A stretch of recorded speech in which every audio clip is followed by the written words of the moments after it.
Le César du meilleur acteur. Et puis on essaiera un jour de faire une grande cantine gratos. Yes, we can. Serge Gainsbourg, bonjour. Il n'y a eu qu'un vainqueur, c'est l'espoir. Europe 1. Et à 7h24 sur Europe 1, c'est l'heure du jour où. Le 6 février 2018, l'entreprise américaine SpaceX envoie dans l'espace à bord de sa première fusée Falcon Heavy un roadster Tesla rouge, une voiture donc, un succès technologique lors d'Autriche et génial coup de communication au carré. Oui, Elon Musk s'est dit, et si je mettais une voiture dans une fusée? Ce jour-là, les photos sont à couper le souffle. On voit ce cabriolet électrique rouge avec à l'intérieur un mannequin en combinaison d'astronaute et du David Bowie en boucle dans son autoradio. Puis au fond, la Terre et ses couleurs envoûtantes. Pour Elon Musk, ce n'est d'ailleurs à l'époque que le début. De notre vivant, l'humanité aura une base sur la Lune et une ville sur Mars. Enfin, plutôt un village, les débuts d'une ville sur Mars.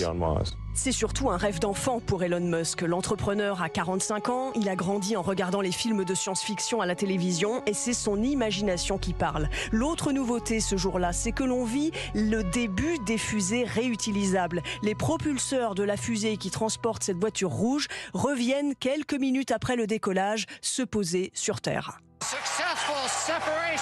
Deux lanceurs se séparent de la fusée et redescendent sur Terre vers Cap Canaveral.